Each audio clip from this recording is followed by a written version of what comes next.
So let us move to the next section 35 CCA. So now what we'll try to see, we'll try to cover section 35 CCA, 35 triple C as well as 35 CCP. These are the three small sections which we'll try to quickly cover. So now initially let us start with something called as section 35 CCA. Okay, section 35 CCA. What is this basically? So what sort of expenses is eligible for 35 CCA? That's what we try to understand. Here it speaks about basically any sort of contribution. See, even here you are doing some sort of contribution. What contribution you are doing? Contribution to what? To any association. Contribution to association or contribution to institutions. So what you are trying to do, you are trying to do some sort of contribution to an association or institution. And what the association or institution is doing, the association or institution is carrying something called as rural development programs. So rural development programs, any sort of association or institution carrying rural development program. So any sort of people who are carrying something called as rural development program, and the association or institution is approved, not to all. So what I mean to say here, any sort of contribution to an approved association or institution which is approved by a prescribed authority. And what the association is doing, carrying something called as rural development programs. So in this case, whatever amount you contribute, so amount of deduction. Let us try to understand amount of deduction. What is the amount of deduction? If we try to understand something called as amount of deduction, 100% of expenses, let me use one word, 100% of eligible expenses. So 100% of eligible expenses. Now we need to understand something called as the meaning of eligible expenses. Now let us try to understand something called as eligible expenses. What is eligible expenses? Let us try to see. Eligible expenses in this case is nothing but, first of all, contribution to be made for rural development program. To whom? Approved. Any sort of contributions to approved association, to an approved association or institution. Approved association or institution. What it is doing? Carrying on, okay, it is carrying on something called as carrying on program, carrying on some sort of program for what? For rural development. So if you are undertaking any sort of programs for something called as rural development, okay, any sort of programs carried on for your rural development, if you are contributing to that, for that program, to approved association or institution, that is it. That's what is the first payment. Second payment says what? Any sort of contribution, okay, contribution to the same, contribution to, okay, let me put it differently so that becomes easy for your understanding. Okay,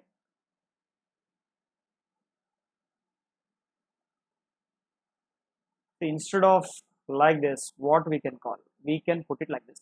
See, eligible expenses. What is the meaning of eligible expenses? Contribution. Contribution to whom? Contribution to approved, contribution to approved institution or association. What that institution or association is doing? Contribution to approved institution or association. Let me use the word called as engaged. What, in what it is engaged? First point. First point, it says engaged in carrying what? Rural development program. That's what the first point says. Second point says contribution to approved association or institution engaged in providing training for the people for implementation of the rural development program. So here the institution is carrying rural development program. Second point, contribution is made to that institution which is providing training for providing training training of persons for providing training of persons for what? For rural development. That's what is the second eligible expenditure. Now third, you are not contributing to an association or institution. So let me put this as your first point and let me put this as your second point.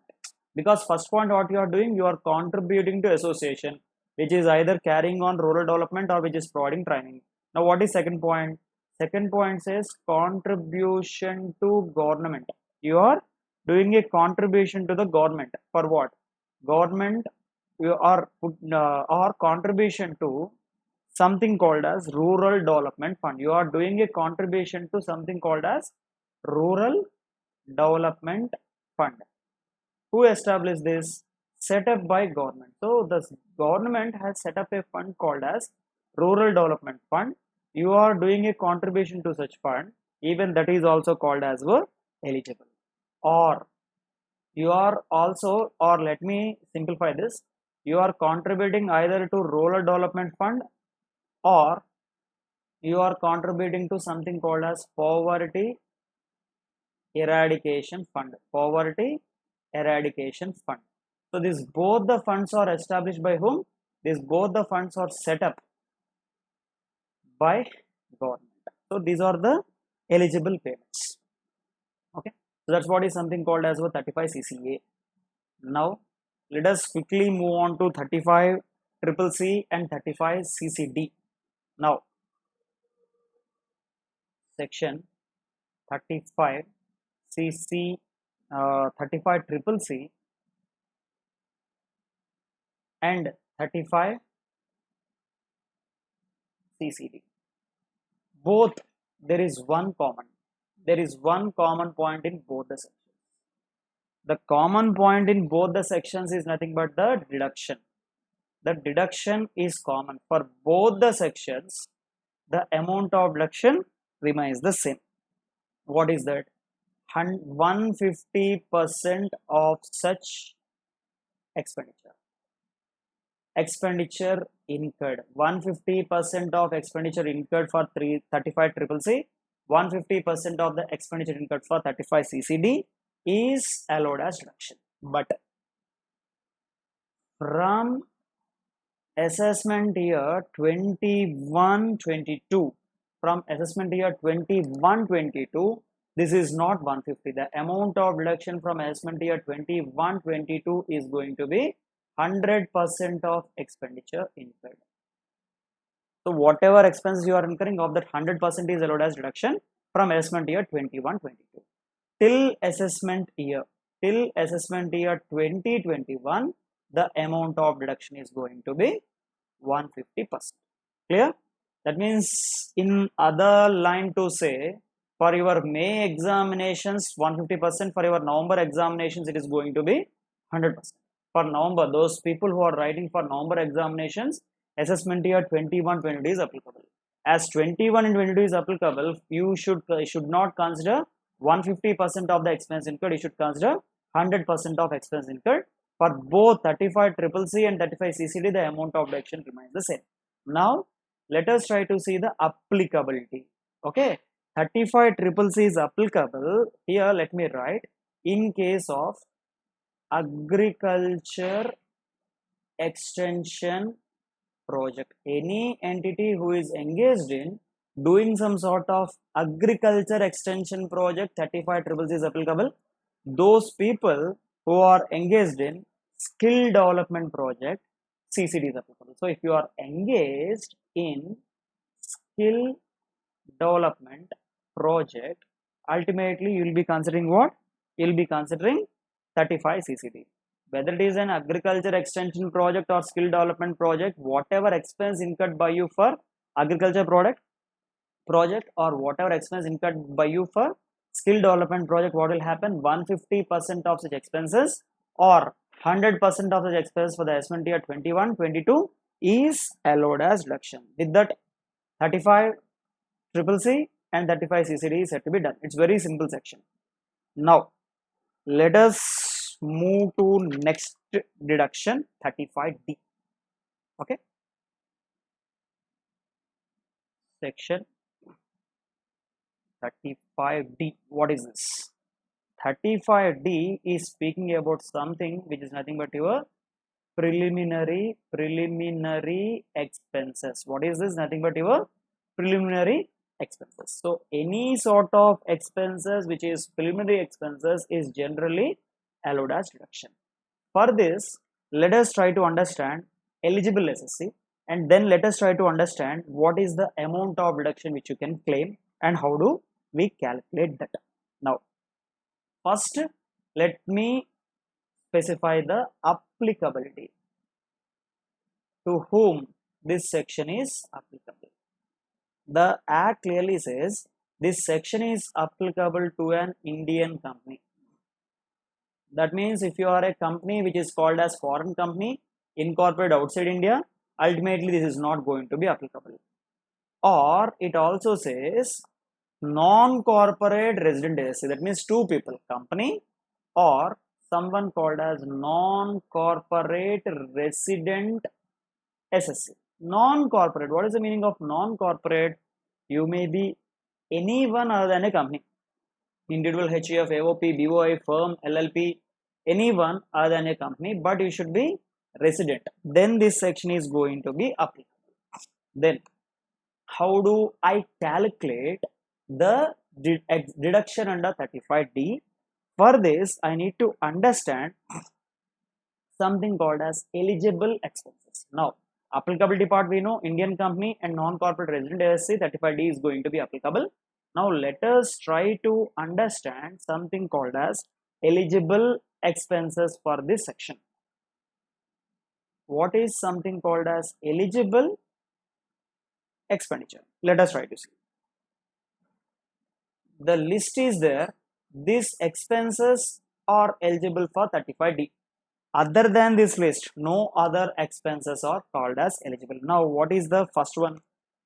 So, any sort of expenses incurred for what? Incurred in connection with, that means you are going to incur some sort of expenses in connection for what? In connection with preparation of feasibility report. Preparation of feasibility report. So you are trying to prepare something called as feasibility report. So any sort of expense incurred for doing the feasibility report is ultimately covered here. Okay, then what? You are incurring some sort of expense in preparing the feasibility report, or you are incurring some sort of expenses in preparing project report, or you are trying to do some sort of marketing survey, or you are trying to incur some sort of survey. Okay, so any sort of expenses in connection with this are said to be called as eligible expenditure. Apart from this, it also says legal charges. Whatever legal charges incurred for drafting some sort of agreement. You are entering into some sort of agreement or you are preparing some sort of agreement. So whatever it is, that legal charges is also said to be called as eligible expenses. Then it also says, okay, in legal charges, okay, if I try to put it separately, legal charges, we are having a different things. One, in legal charges, first thing is nothing but for legal charges incurred for drafting agreement. Legal charges incurred for drafting memorandum of association, articles of association. Like that, you may be incurring some sort of printing charges for what? For MOA, AOA, and also prospectus. Okay, any sort of printing and stationery charges incurred for this is also something called as eligible. And it also says registration charges, whatever registration fees or registration charges paid to whom? To ROC, Register of Companies, under Companies Act, is also something which is called as eligible. Then it also says underwriting commission, or you may call that as brokerage, whatever it is, paid to underwriters for issue. Prospectus charges, everything is also said to be called as eligible expenses. Then finally, any other expenses which is prescribed. Any other expenses which is prescribed. So here what I need to understand for this section, first of all I need to understand something called as the applicability. Indian company, non-corporate resident SSC. Then we had discussed something called as the eligible expenses. Any sort of expenses for feasibility report, project report, market survey, or any sort of engineering services or engineering survey, that is eligible. Legal charges for drafting agreement, legal charges for drafting memorandum and articles of association, printing charges, registration charges, underwriting commission, any sort of other expenses which are prescribed. Then once we know these 2 points, then we need to get into something called as expenses, amount of deduction under this section. Now let us try to understand what is the amount of deduction which you can consider. Let us see. So here the third point which we should consider is nothing but amount of deduction. So we need to consider something called as amount of deduction we need to consider. Now, as there are two different types of SSCs, the amount of deduction also I need to calculate in two different ways. One, how do I calculate? Okay, amount of deduction for a corporate resident corporate SSC, amount of deduction for a non-corporate SSC. Let us try to segregate into both amount of deduction. Now let us say Indian company, non-corporate resident SSC. So these are the two different types of entities we have. Okay,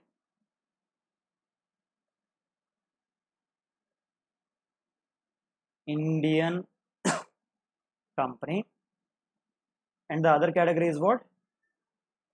Non-corporate resident SSC. That means SSC who is not a company is said to be called as non-corporate resident SSC.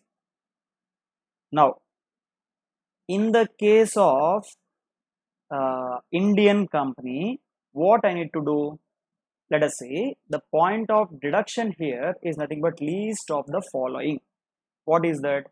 Least of the following is allowed as deduction. Same case here, least of the following. Both the cases it is least of the following.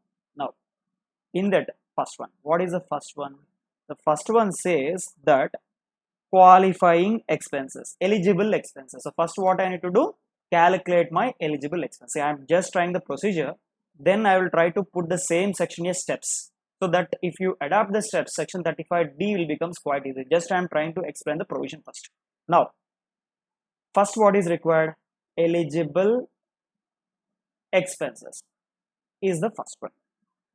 Then or. So what we are putting, same case here. Even in the case of non-corporate resident SSC, what I need to consider? I need to consider something called as eligible expenses is the first thing I need to consider.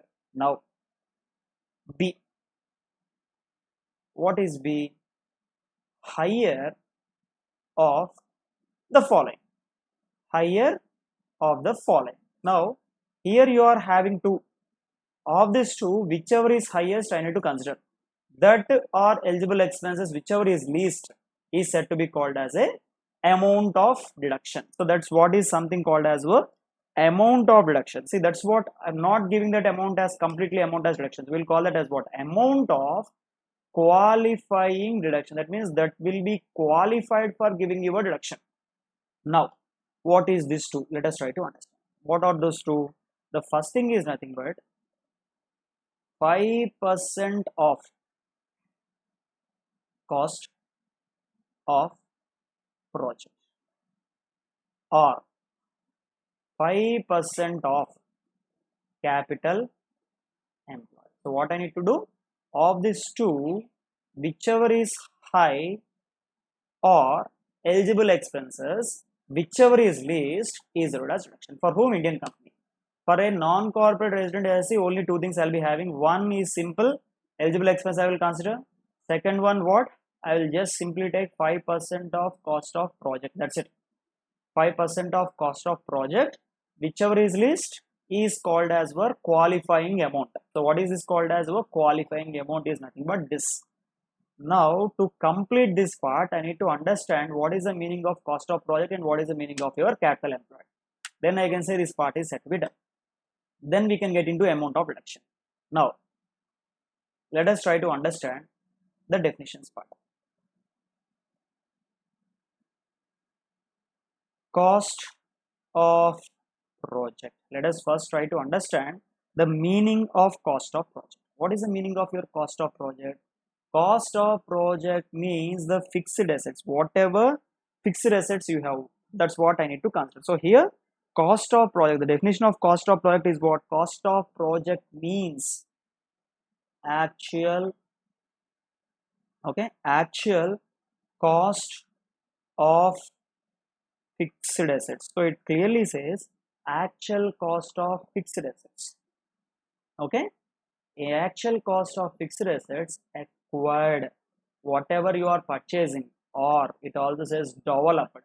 That means you may be purchasing the fixed assets, you may be developing the fixed assets. Okay, actual cost of fixed assets acquired or developed for what?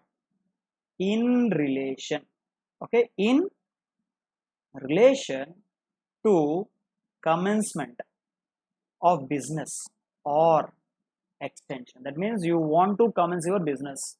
To want to commence your business, what are the assets which are required that you are acquiring or that you are developing? You want to extend your business from one place to other place. For that you are incurring some sort of capital expenses. That also will be considered as a part of your cost of project. Now, okay, on what date? On 31st March. As on 31st March, whatever assets you acquired or developed in relation to commencement or extension, as on 31st March of the relevant previous year. So here what it says, 31st March of which year? 31st March of the year in which the business is commenced, or 31st March of the year in which the extension has been done. So on the date of your commencement of business, on 31st March, whatever assets you have, the total of your fixed assets is to be called as cost of project. So here on 31st March of previous year of commencement of business, or extension of business, okay, or extension, whatever it is. So you are extending from one place to another place.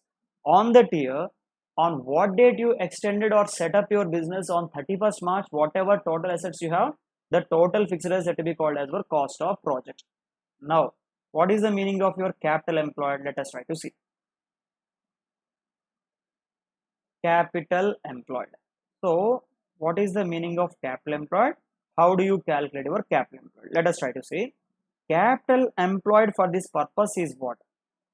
Issued share capital. So what I'm trying to do, I'm trying to take something called as my issued share capital. To this, what I will do, if I am having any sort of debentures, I will add the debentures. To this, I will add long-term borrowings. So issued share capital plus debentures plus long-term borrowings is nothing but something called as a capital. On what date? Same, 31st March. 31st March of the previous year in which the business was completed, business was commenced, or 31st March of the previous year in which the business was extended. On the date, you calculate your issued share capital, you take your debentures, you take your long-term borrowings, the total is something called as a capital employed. So what you need to do? Determine the cost of project, take 5% of that. If it is a company, determine the capital employed, take 5% of that. Calculate your eligible expenses, whichever is least is something called as your qualifying amount of deduction. Now let us try to see what is the amount of deduction. So finally the amount of deduction, okay, I'm writing it here itself. The amount of deduction is nothing but this.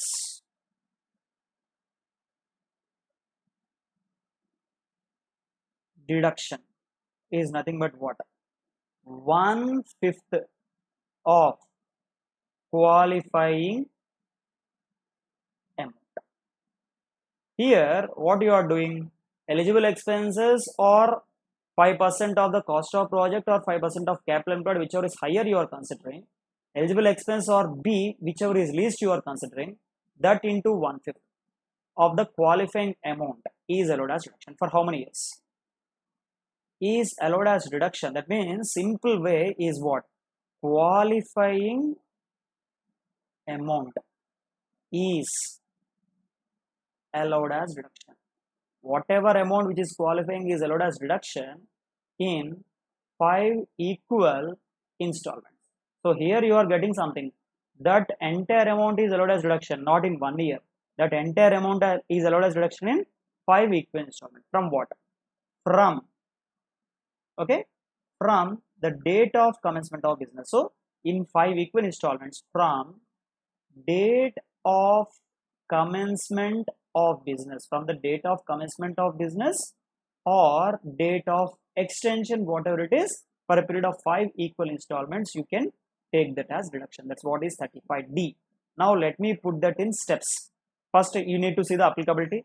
So as soon as you see the applicability, what is your step number 1? Your step number 1 is something which is nothing but eligible expenses. Total of your eligible expenses. That's what is your step number 1. Then step number 2, okay, then you need to go to the step number 2. Let us see what is your step number 2 there. Step number 2, you need to calculate cost of project. Step number 2, you are supposed to calculate cost of project. Then you will move on to step number 3. What is step number 3? Step number 3 is nothing but 5% of step 2. 5% of step 2, which is nothing but what? 5% of cost of project. Okay, 5% of cost of project is giving you something called as step number 3. Then we'll go to step number 4 only if the SSC is a company. So step number 4 is applicable only for a company. If the SSC is not a company, then ultimately I'm not going to apply step number 4. What is step number 4? The step number 4 is simply something called as 5% of capital employed. Already we have discussed what is the meaning of your, the step number 4 is something called as capital employed. So we know what is the meaning of capital employed. So we need to calculate the capital employed. That's what is nothing but your step number 4. Then you will be coming to step number 5. Let us see what is step number 5. Step number 5, applicable if, when it is applicable, if step 4 is applicable. If step 4 is not applicable, okay, then step 5 is also not applicable. Applicable if step 4 is applicable. When step 4 is applicable for a company. In this, what I will do? In this, I will be trying to calculate 5% of capital employed. So you had just calculated something called as your capital employed. Now you are trying to calculate 5% of the capital employed. That's what is nothing but your step number 5. Now step number 6. Okay, step number 6, let me take. What is your step number 6? Step number 6 is something step 3 or step 5. So what I am trying to do, step 3 or step 5. What is step 3? Step 3 is nothing but 5% of cost of project. Step 5 is nothing but 5% of capital employed. So step 3 or step 5, whichever is higher, is said to be called as the step 1. Now you are going to step number 7. So what is your step number 7? Let us try to see. Step number 7 is something called as eligible or qualifying amount. So we'll call this as what? Qualifying amount. What is qualifying amount? Step 1 or step 6, whichever is least. So qualifying amount is what? Least of what? Least of step 1, which is nothing but your qualifying expenses or eligible expenses, or I need to consider step 6. What is step 6? 5% of cost of project or 5% of capital employed, whichever is higher, is going to be something called as a step number 6. Then finally the last step is nothing but your amount of deduction. So let us say step number 8. So what is my step number 8? Let us try to say step number 8 is nothing but your amount of deduction. What is my amount of deduction? Which is nothing but simply step 7 divided by 5. Step 7 divided by 5. Step 7 into 1 by 5. So ultimately what is step 7? Qualifying amount. So what is the meaning of this amount of deduction? Deduction will be allowed in 5 equal installments. That's what we can understand. So here what is the summary? Deduction allowed in 5 equal installments. Commencing from what? Commencing from date of manufacture. Okay, deduction is allowed in 5 equal installments commencing from the date of manufacture till or date of manufacture or extension. So from the date of manufacture you can take, or from the date of extension also you can take, or date of extension you can take this as deduction. That's what is something which is nothing but your eligible expenditure.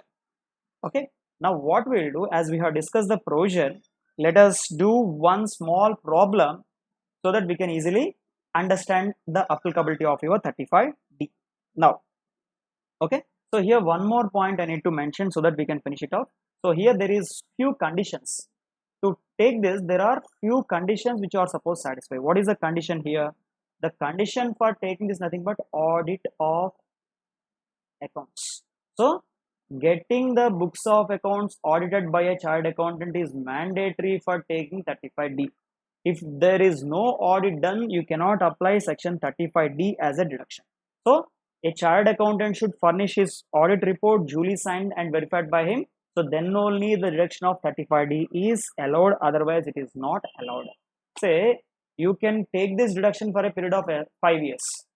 If in between the 5 years, if amalgamation happens, then the new company can take the reductions for the remaining period. So here what the point is, in case of amalgamation,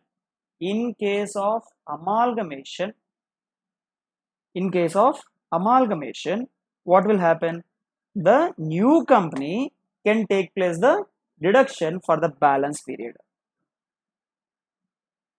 Okay, so here in case of amalgamation, the purchasing company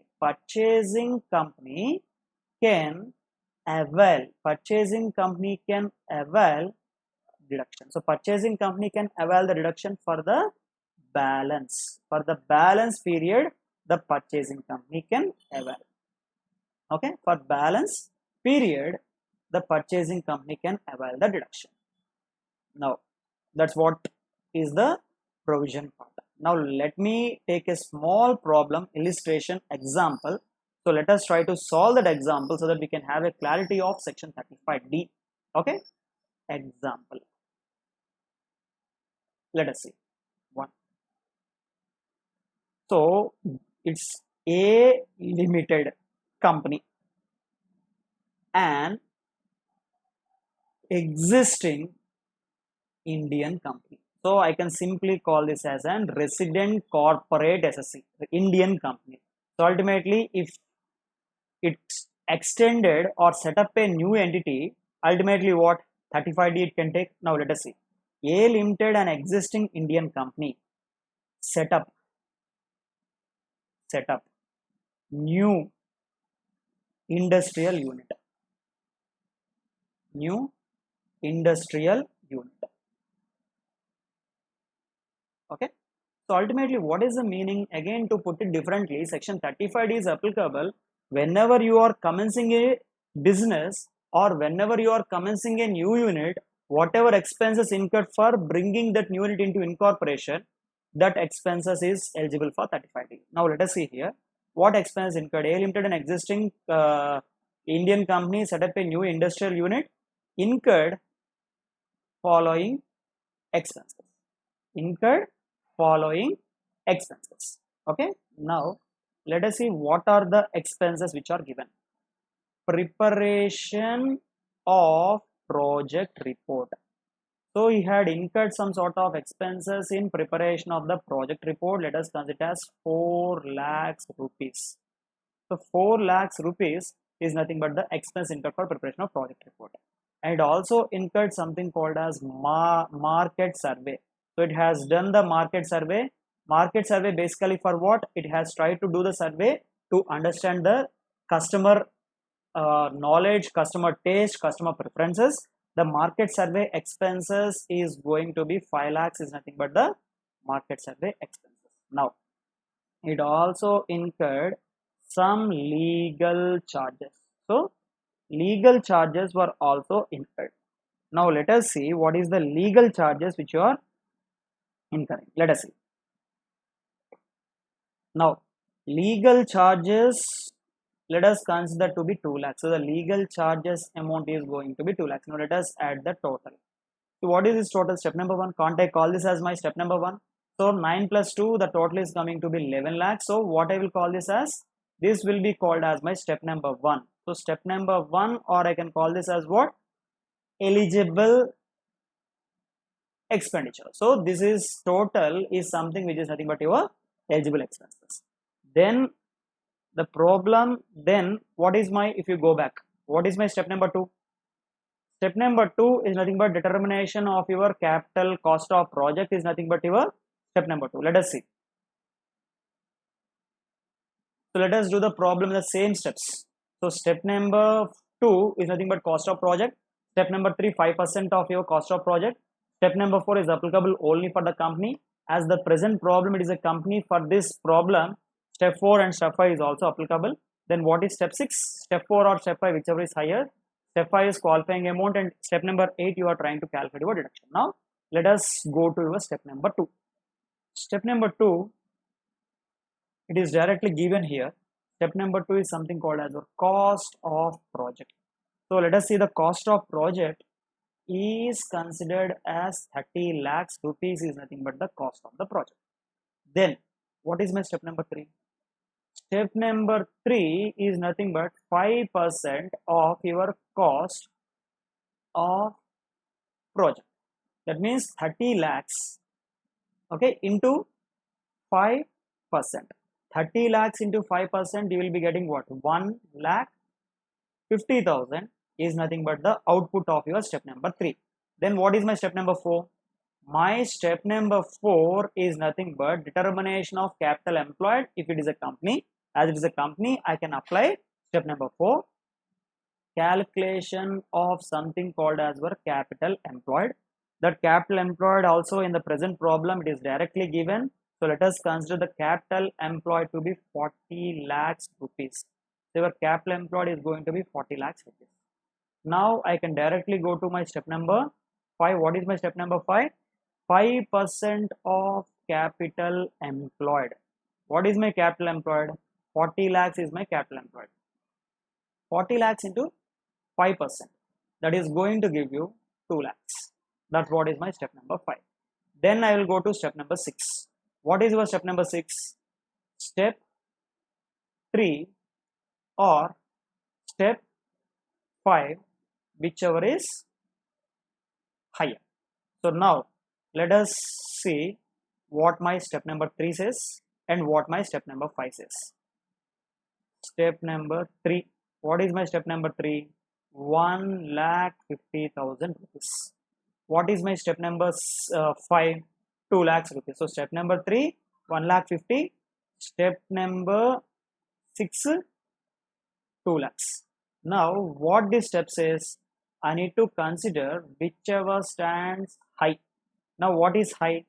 1,50,000 or 2 lakhs? What is high?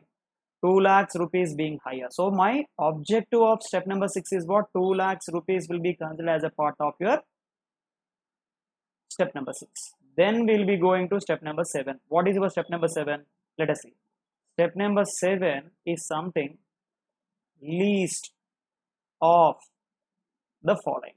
Let us see what is the least of the following there. What is the least?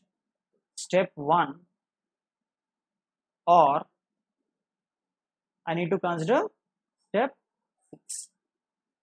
What is your step 1? 11 lakhs was your step 1. What is step 6? 2 lakhs is your step 6. So I need to take least. So what is that least called as? The least is said to be called as qualifying amount. So the least is called as your qualifying amount of reduction. So here, what is least? The least is nothing but 2 lakhs. So the summary of this is what? Qualifying expenditure for deduction. So qualifying expenditure for deduction of your 11 lakhs, entire 11 lakhs is not qualified, only 2 lakhs is qualified. Then we'll be going on to step number 8, which is nothing but your final step. So step number 8, what is your step number 8? 1/5. That means whatever amount which is qualified should be allowed as deduction in 5 equal installments. So I should give that as deduction in 5 equal installments. So 2 lakhs into 1/5. So ultimately what you will be getting? 2 lakhs into 1 divided by 5, that's nothing but your 40,000 rupees is allowed as deduction in 5 equal installments. So 40,000 rupees is eligible for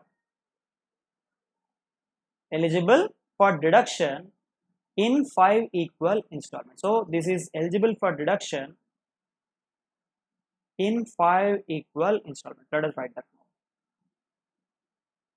Eligible for deduction in 5 equal installments commencing from the year in which the business is set up. So that's what is nothing but your section 35D.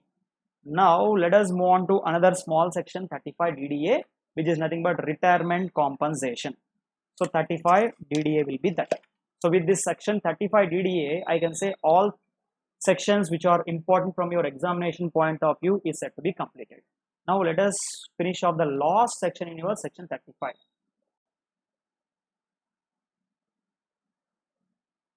Okay, so let us move on to the next section. Section 35 DDA. Section 35 DDA. So what is this basically?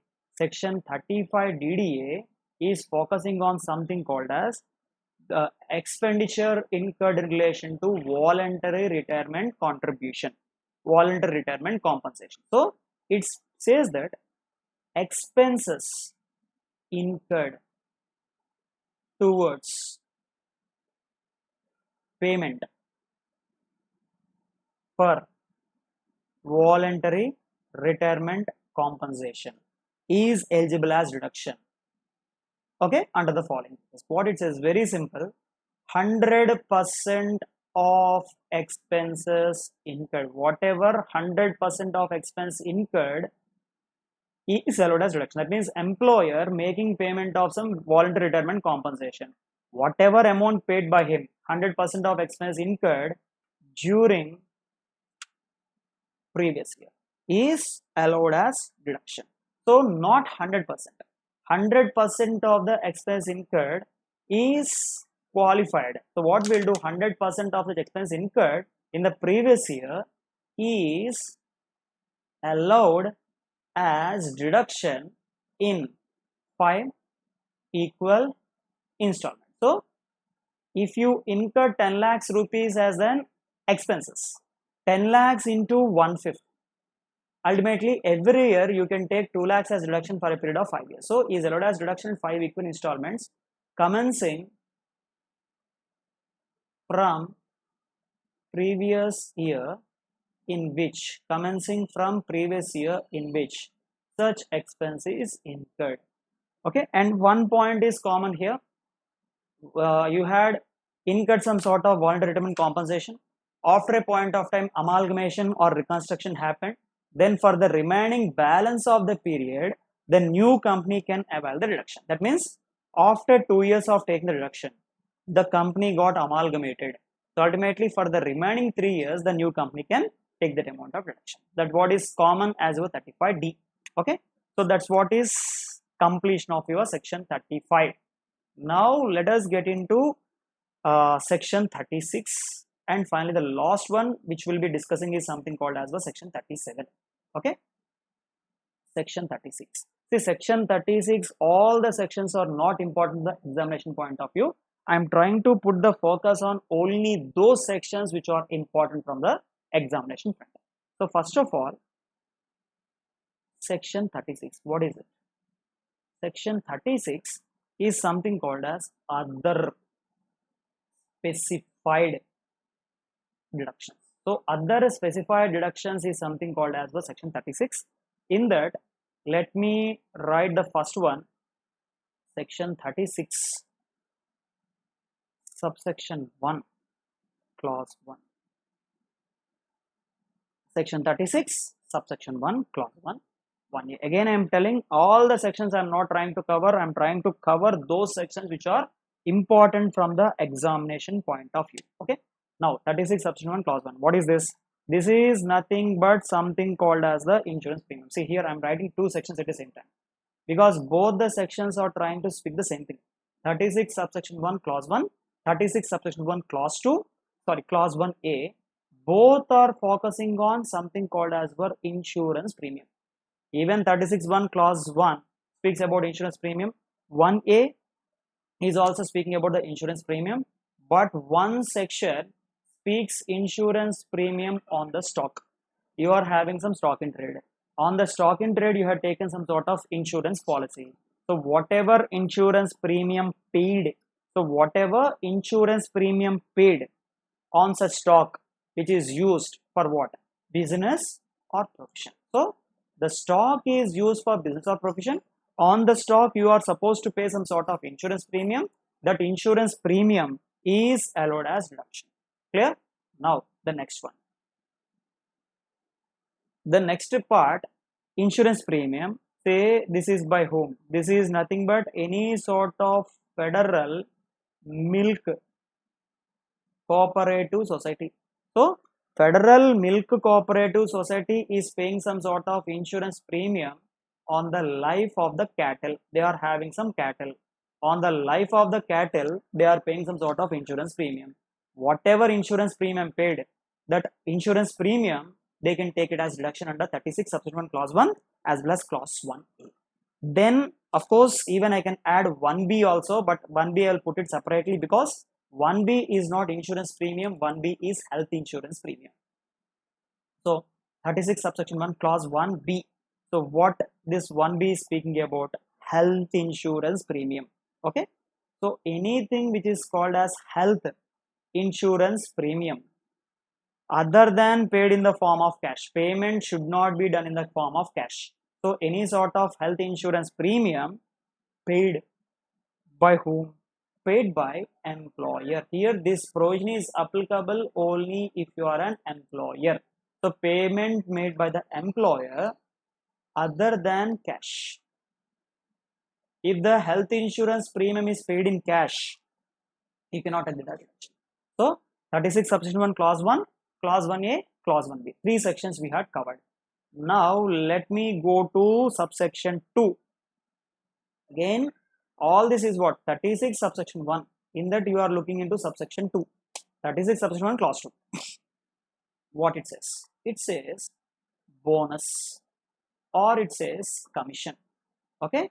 Any sort of bonus or commission paid, the most important thing is paid. Again, I will cover this point when we are discussing something called as 43B.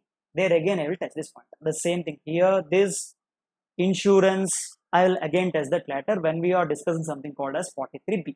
Now, bonus or commission paid by whom? Employer is also allowed as deduction. Payable not allowed. Say in your profit and loss account it is mentioned as bonus payable, you cannot take that as reduction. Then you can take, if that is paid, then only you can take that as reduction. Any sort of bonus, any sort of commission paid by the employer to the employees, if that is debited to the profit and loss account, then automatically you can take that as reduction. That's what is 36 subsection 1 clause 2. Now the important section, if you remember, this point I had touched when we were discussing 43 subsection 1. There I had mentioned that we'll discuss this in detail when we are going through something called as 31 subsection 1, sorry, 36 subsection 1 clause 2. Now what is this? This section, of course, two parts are there. Second part, first let me finish off the first part, then second part will be having a connection with your depreciation. So now basically what is this? Expenses, it's nothing but any sort of expense in form of interest, expense in form of interest on loan borrowed. So what you are doing, you are borrowing some sort of loan, expense incurred in form of interest on loan borrowed. For what? Loan borrowed for business or profession. You had borrowed a loan for the purpose of carrying business or profession, then whatever amount of interest paid, so then what? Interest will be allowed as deduction. So interest will be allowed as deduction only if the loan is borrowed for the purpose of business or profession. That's what is going to be. Now there may be a case where interest on loan borrowed, okay, interest on loan borrowed for acquisition of fixed asset. You had borrowed some loan for acquisition of some fixed assets. So then ultimately what the provision says, okay, then the provision says interest paid have to be done into segregated into two parts. So interest on loan borrowed for the purpose of acquisition or construction of a fixed asset has to be broken up into two parts. Has to be broken up into two parts. What is the first part? The first part says interest on loan borrowed for acquisition of fixed asset. The first part of the provision says what? Interest paid till commencement of business. So interest paid till commencement of business. Interest paid till, sorry, interest paid after commencement of business. So any sort of interest paid before commencement of business or till commencement of business, or interest paid on or after what? Commencement of business, my provision is different. Now let us try to see what is the amount of deduction which you can take it here. What is the tax provisions if the interest is paid till the date of commencement of business? After date of commencement of business, what is the provision going to be? Now 36 subsection 1 clause 3, when it is applicable, expense in the form of interest on loan borrowed for the purpose of business or profession can be availed. When you can avail? Can be availed after commencement of business.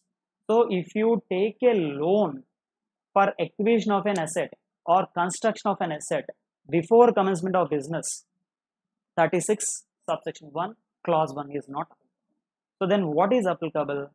In that case, this part you need to apply 43 subsection 1.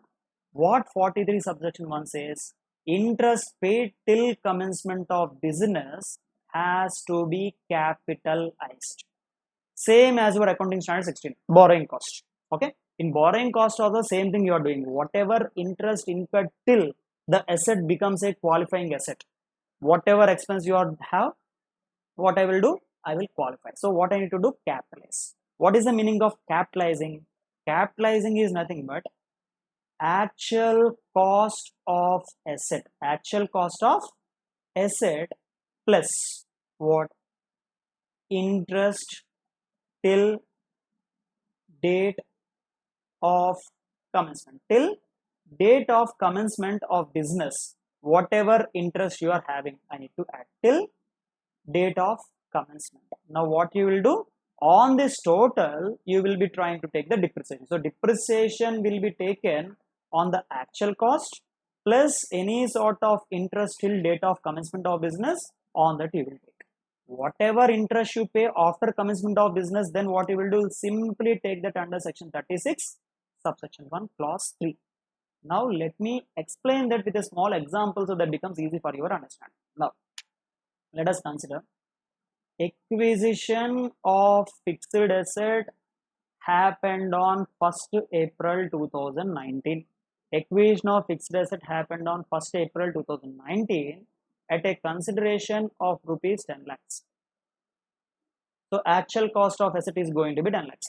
Now, so immediately after purchasing the asset, I can't start the business.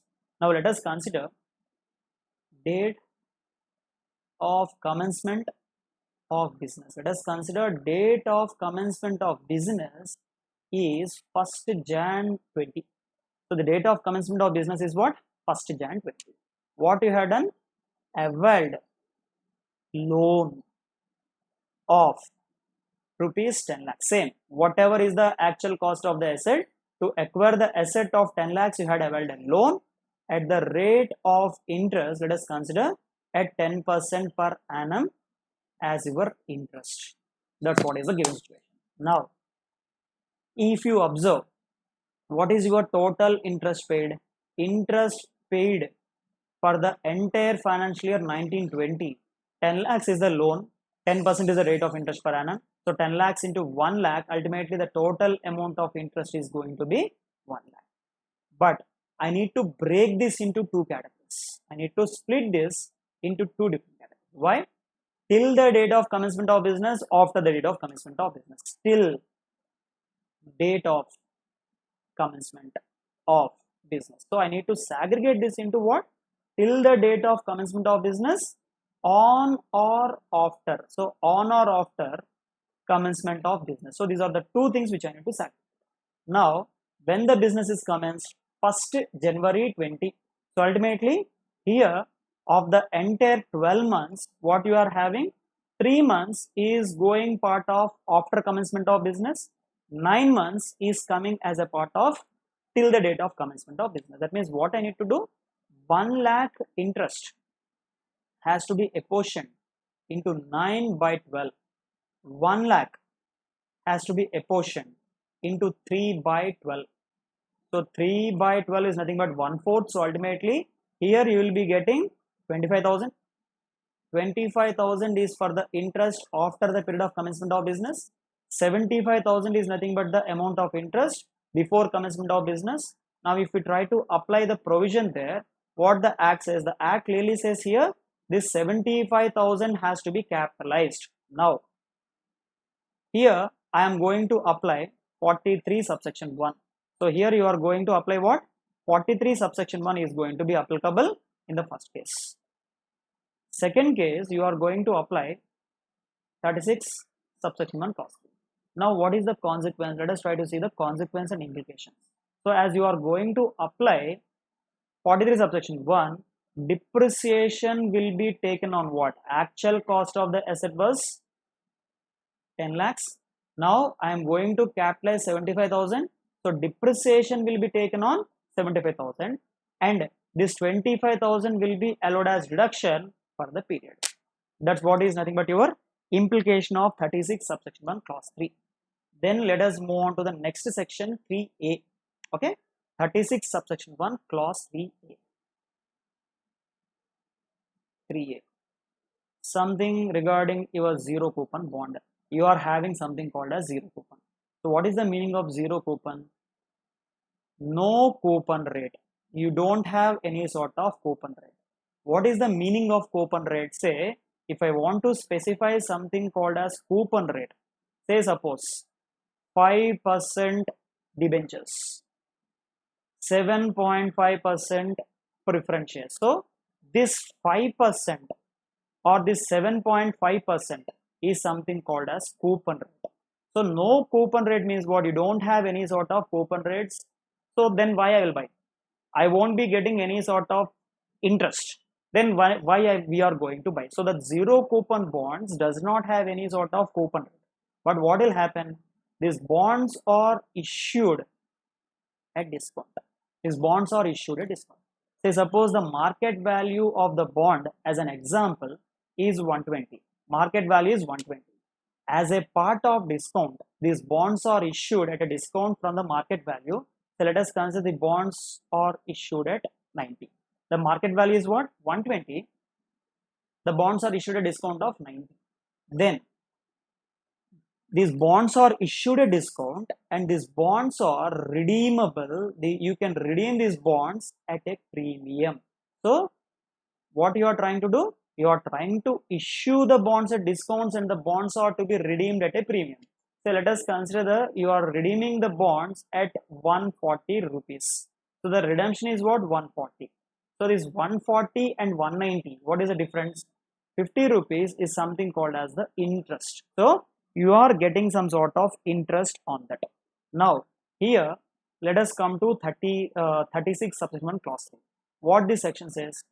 Discount on issue of zero coupon bond is allowed as deduction. So whatever discount you are giving, so the entire amount of discount I will be allowing that as deduction. So zero coupon bond, the discount on issue of zero coupon bond is allowed as deduction. So I can take the amount as deduction. For what period? For period of bond. Period of bond. If the bond is issued for 5 years, the difference can be taken as deduction for a period of 5 years. So that's what is something called as a 3A. Now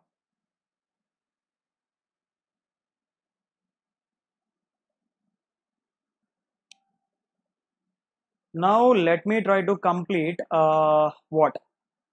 3 sections at the same time, because almost 3 or 4, because almost all the sections are speaking about the same thing. So let me come to the other sections here. Let me write the sections number. So 36, see, all the sections are forming part of 36 subsection 1. So in that, now we are trying to understand something called as 4 and something called as 4A, and there is something called as 5, and there is something called as 5A. Okay, these are the 4 different sections we are having, focusing almost on the same type of payments. 4, whenever employer, see, this is all these are what? Employers. So I mean to say, okay, let me write it here. I mean to say all these sections, okay, or first let me write this, then I will put this here so that becomes easy for your understanding. So here what? All the 4 sections are what? Contribution by employer. So contribution by employer. So all the 4 sections which I had mentioned earlier are nothing but contribution by the employer towards different things. Now let us write the sections there. Section clause 4, that means 36 subsection 1 clause 4. Then we are having something called as 4A. Then we are having something called as 5. Then we are also having something called as 5A. So these are the 5 different sections you have. Now what is 4? Contribution by the employer towards something called as a recognized provident fund and towards something called as superannuation fund. So any sort of contribution made by the employer towards recognized provident fund, towards superannuation fund, is allowed as deduction under 36 subsection 1 clause 4. Then 5A. What is 4A? This is also employer's contribution, but not towards RPF, but it is towards notified or national pension fund, which is covered under a part of your 80CCD. So we have discussed. So any sort of contribution by the employer to the employee, then what is the amount which I can take it as deduction? Same as 80CCD. See, means what? Deduction or 10% of salary, whichever is least, is allowed as deduction under 4A. Now what is 5? Any sort of contribution by the employer towards approved gratuity fund is eligible as reduction under 36 subsection 1 clause 5. Then what is A? Okay, A is nothing but, this is slightly different, it's not a contribution. So let me put A separately, 5A separately. Now let us try to see what is 5A. Okay, let me put this 5A separately. What is 5A? 5A is nothing but 5A means what? 36 subsection 1 clause 5A. What is this? This speaks about any sort of amount received by employer. Employer is receiving some sort of amount. Amount received by employer from whom? From employees. Any sort of amount received by the employer from employees. Towards what? Towards recognized provident fund, towards ESI, towards your superannuation fund, whatever it is. So amount received by the employer from employees. What is this called as? Employees contribution. See, till now you are focusing on employer's contribution. Now you are focusing on something called as employees contribution. So employee is also contributing something. To whom it is contributing? To the employer. Now employer is receiving some sort of money. This will be allowed as reduction. When that will be allowed as reduction? Let us try to see. So in this case, what the employer should do? That employer should make payment. Okay, make payment of what? Make payment of the amount received. Make payment of contribution received from employee. So whatever contribution you are receiving from your employee, that contribution you are supposed to make payment to the Provident Fund Department, ESI department. So then you are eligible for taking this deduction. So contribution received from employee should be paid. If you pay this, then only the deduction is allowed. Okay. Now that's what is something called as 36 subsection 1 clause 5, clause 4, clause 4A as well as clause 5A.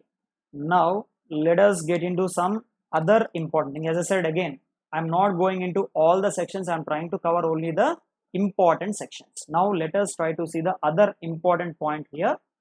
36 subsection 1 clause 7, which is one of the most important. So what is this? This is nothing but something called as bad debt. If the following conditions are satisfied, you can take that as a bad debt. Bad debt can be taken as reduction. So to take this bad debt, there should be some sort of conditions which are supposed to comply. Let us try to understand those conditions, then we can see the applicability of 36 subsection 1 clause 7. Along with this, if you remember one more thing, when we are discussing section 41, I had mentioned one thing regarding your bad debt. So along with that, now we'll try to understand 36 subsection 1 read with your 41, section 41 also we'll try to cover. What is 41 there? 41 subsection 4 we'll also cover, recovery of the bad debt. Now let us first see the conditions which you are supposed to comply for taking this as reduction. First, bad debt, whatever you are calling it as a bad debt should, first of all, the bad debt should belong to SSC. The bad debt should belong to the SSC, and such bad debt is as a result, you are getting that bad debt as a result of what? Business or profession. So the bad debt is as a result of the business or the profession. That's what is the second condition which you are supposed to comply. Third condition, such debt should be written off. So in your books of accounts also you have to remove. Such debt should be written off. Such debt should be written off from your books of accounts. Then the last condition is nothing but, what is the last condition? Such bad debt should be considered as income in some earlier years. So what you are calling? Such bad debt should be considered, such bad debt should be considered as income. Such bad debt should be considered as income or offered to income in earlier years. Let me put an example so that you can easily understand. Say suppose in the previous year, example, this is nothing but an example. In the previous year 18-19, you made a sale. Let us consider the sale value is rupees 6 lakhs. You made a sale of 6 lakhs rupees. Now of this, let us consider rupees 30,000 was not received. So 30,000 rupees was not received. In which year? 18-19. So how much is received? 5,70,000 is received. Now in the previous year 18-19, if you prepare your profit and loss account, let us assume this to be your profit and loss account. If you consider your sale as 6 lakhs, what is the meaning? You are offering this income in the previous year. If you don't consider 6 lakhs, but what you are doing? You are considering sale as 5,70,000. Then ultimately, in this case, you can take bad debt as deduction. In this case, you cannot take the bad debt as deduction. So here in the first case, income was offered to tax. But in the second case, as the bad debt is not considered, as the amount is not received is not considered, you cannot take the deduction. So first case, you can take the 30,000 as deduction. But in the second case, you cannot take that as deduction. Clear? So that's what is the conditions which you are supposed to comply. Once the conditions are complied, then ultimately entire amount of bad debt can be taken as deduction, subject to the assessing officer. So whatever amount of bad debt, entire bad debt is allowed as deduction, subject to the discretion of the assessing officer. Assessing officer will not generally allow the entire amount of bad debt as deduction, so he will disallow partly. Okay, that's what is a different case. Now, in continuation with this, I had taken the bad debt as deduction. Say suppose in 1 year, in 18-19, I have taken some bad debt as deduction. 19-20, I had recovered that amount as deduction. So that will be called as what? Recovery of bad debt. Recovery of bad debt earlier allowed as deduction. So recovery of bad debt earlier allowed as deduction. Generally, that's what is nothing but your 41 subsection 4. This we have discussed there regarding recovery of the bad debt is considered as your deemed income. That what we have discussed in 41 subsection 4. Now let us try to see how do I calculate the taxable income. Say, let me explain this provision with a small example so that becomes easy for your understanding. Example, let me take a example here. Say suppose 18-19, you had taken bad debt. You had taken as deduction under section 36 subsection 1 clause 7.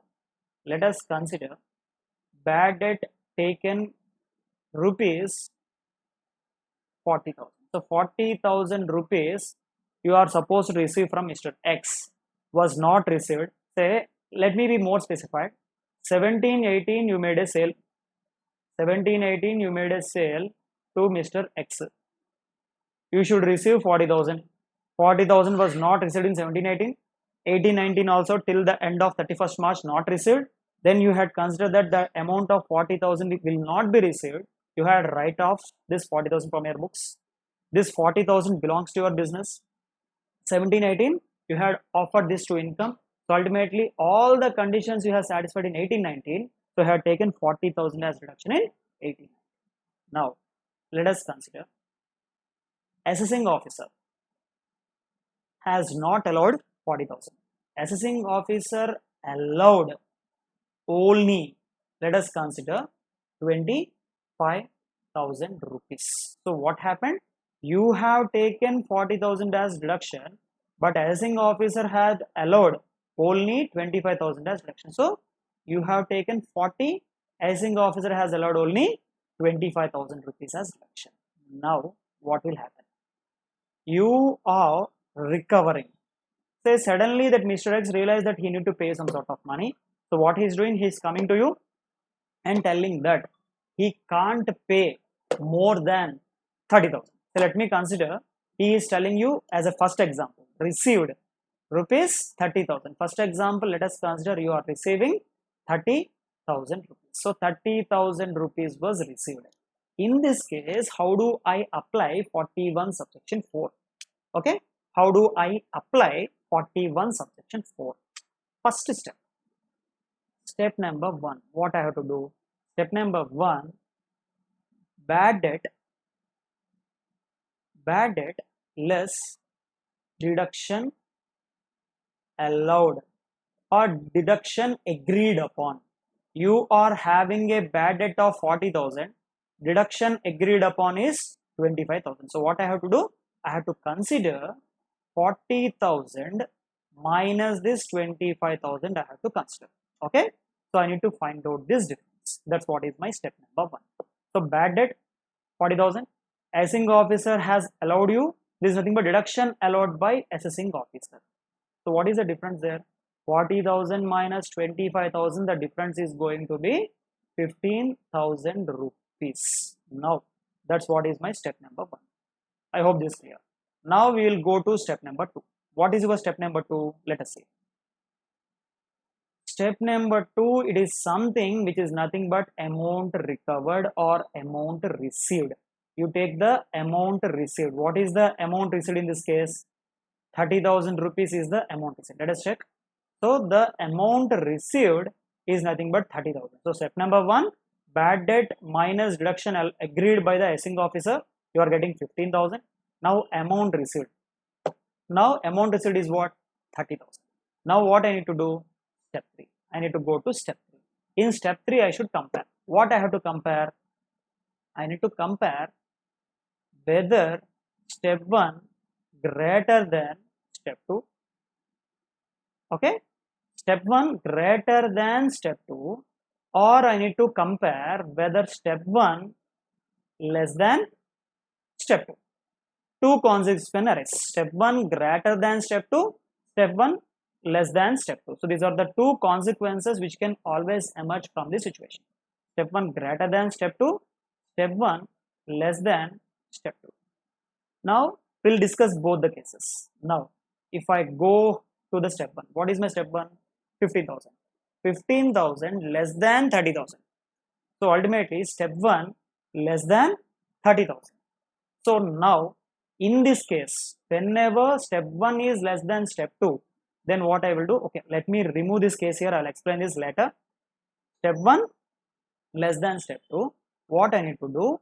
You need to consider your step 2 minus step 1. I need to consider step 2 minus step 1.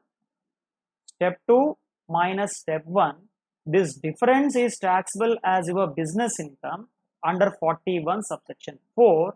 This is taxable as a business income, not the entire amount received. So what we are trying to do? We are trying to reduce step 2 minus step 1, the differential. In this case 30,000 minus 15,000, the differential is going to be 15,000. Or let me change the example here, so you will not get confused, because 15,000 both the same amount, you may be confused there. So let me change the example here. So let us consider the amount received by you. The amount received by you is 28,000. The amount received by you is not 38. The amount received by you is going to be 28,000. So let us consider as 28,000. Now let us come down.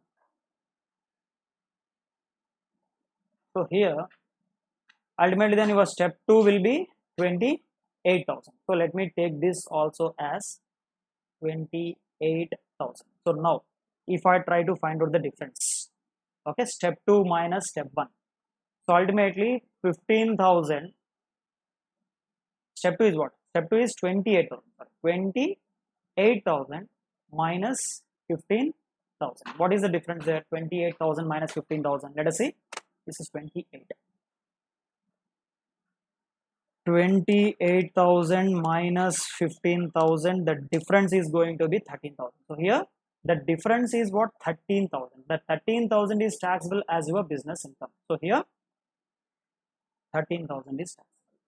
Now let me take a case where step 1 greater than step 2.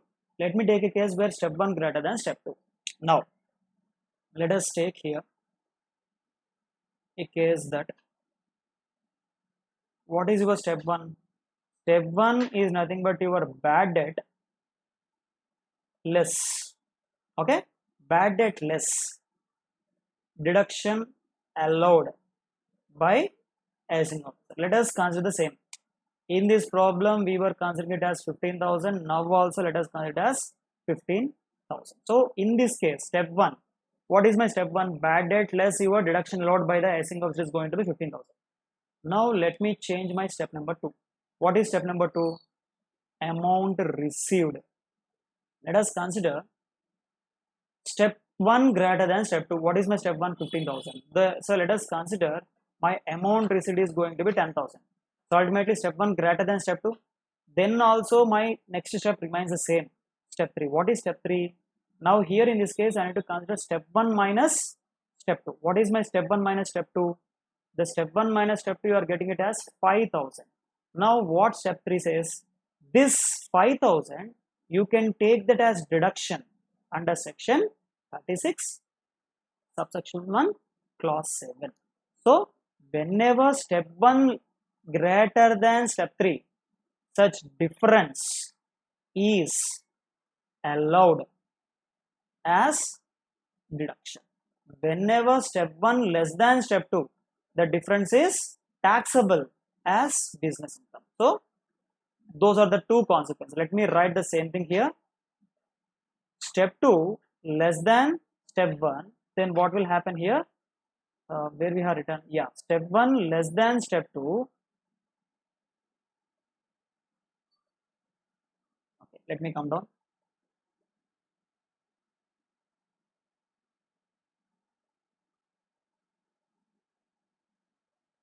Okay, two parts. First part we had considered step 1 less than step 2. So ultimately here what happens? As we have seen, step 1 less than step 2. So in this case, generally what will happen? Difference is going to be taxable. So this difference is going to be considered as your business income when step 1 less than step 2. Step 1 less than step 2, this is called as your business income. Step 1 greater than step 2, the difference between both the steps is said to be taxable as is said to be allowed as deduction under 36 subsection 1 clause 7. So that's what is something regarding your bad debt. Okay, so we are almost done, and there is one more section which will be frequently getting in the problems. 2 more sections, 3 sections we need to discuss. With that 36 is set to be completed. Now let us see the next section. Section 36 subsection 1 clause 9. So what is this? This is nothing but expenses incurred for family planning. So any sort of expenses incurred for family planning purpose is allowed as deduction. So generally there will be 2 parts of this section. Let us try to understand. So any sort of expense incurred for promoting family planning is allowed as deduction. So ultimately here what will happen? In this case, this expenditure could be of 2 things. One, you can call this as revenue. Another, we can call this as capital expenses. So the revenue expenses, the access 100% of expenditure is allowed as deduction. 100% of the expenses is allowed as deduction. Okay, 100% of the expenses is allowed as deduction. Whereas capital expenditure also the same. 100% of capital expenditure is allowed as deduction. In what? 5 equal installments. Same as your 35D, 35DDB. So whatever capital expenditure you incurred, that capital expenditure will be allowed as deduction in a period of 5 equal installments. That's what is something called as the section 36 subsection 1 clause 9. Then clause 15 we need to discuss, clause 16 also we need to discuss. It's nothing but your 36 subsection 1 clause 1.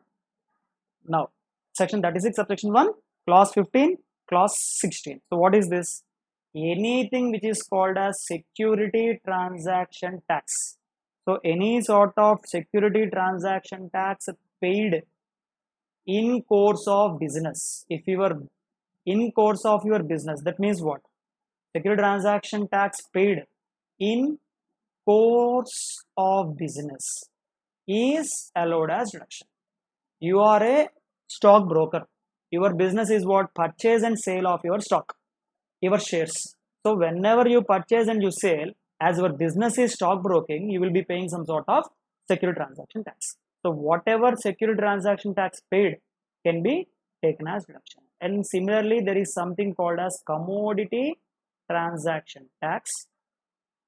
Whatever commodity transaction tax paid is allowed as deduction. Okay, whatever commodities you are purchasing and whatever commodities you are selling, on that whatever commodity transaction tax paid is allowed as deduction. Only one condition: if income from commodity trading, you are getting some sort of income from commodity trading, income from commodity trading is considered as income. If you consider that as income, then only you can take this as reduction. Otherwise, you can't take that as reduction. So with this, section 36 is done.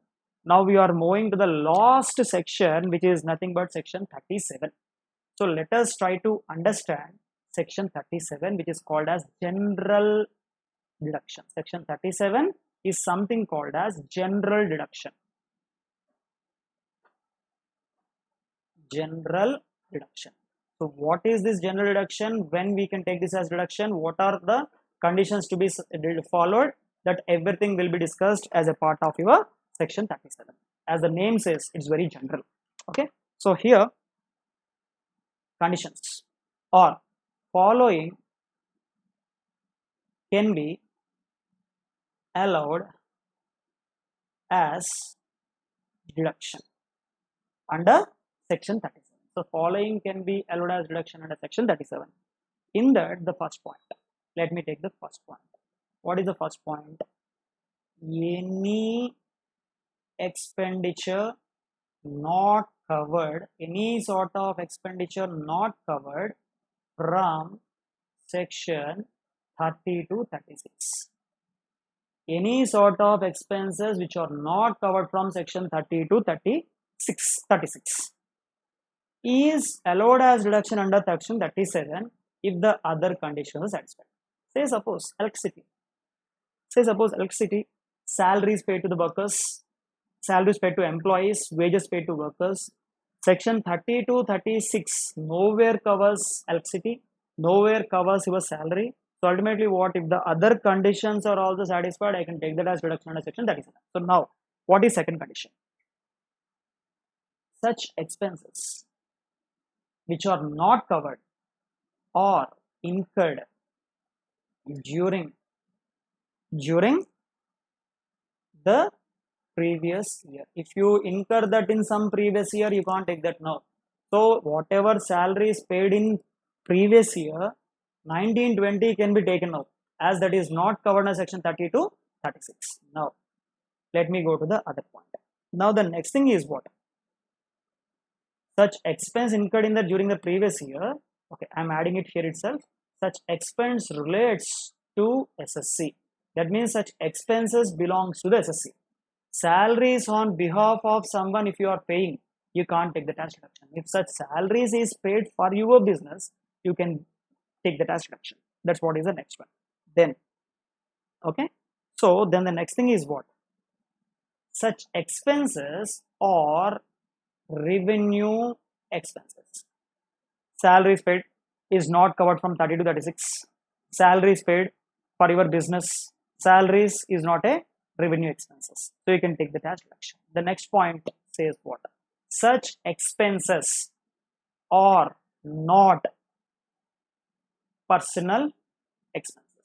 Any sort of personal expenses cannot be taken as deduction. So if any sort of personal expenses are debited as per 37, I can't take it as deduction. Now let me, before going to the next point, let me give an example. Say suppose you are giving a bribe to the customs officer. You are doing a smuggling. Your business is what? Smuggling is your business. Then when you are smuggling, you are paying some sort of bribe to the customs officer. Section 30 to 36 nowhere covers bribe. Bribe belongs to your business. Bribe is a revenue expenses. Bribing is not a personal expenses. So ultimately what I can do?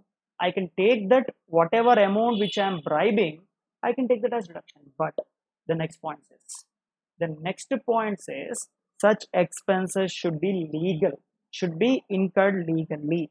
So any sort of expense is legal, I can take. So bribing, paying a bribe is not illegal, so I cannot take. So such expenses should be legal. Such expenses should be legal. Okay, and it should, of course, as I had mentioned, such expense should be revenue. If that is not a capital expenditure, if that is a capital expenditure, you cannot consider. If that is a personal expenses, you cannot consider. If that is an expense incurred for illegal purpose, you cannot consider. And such expense incurred by the SSC in the previous year relates to the SSC for what? For business or profession. So any expenses incurred by the SSC for the in the previous year for the business or profession, which is a revenue expenses, not covered 30 to 36. Now you can observe a lot. Printing and stationery. Printing and stationery is not covered from 30 to 36. Nowhere it is covered. So ultimately, printing and stationery you had incurred for your business purpose. It's a revenue expenses. The printing and stationery, if it is for a personal purpose, I cannot take. But it's for a business purpose, you can take. It's legal. So all the conditions are satisfied. Printing and stationery and everything, you can take that as deduction. So with this 37 is done. Of course, there is something called as 37 subsection 1, 37 subsection 2b, that is dissolvences, that I will discuss when we are covering the part of your dissolvences. With this I can say deductions are entirely done.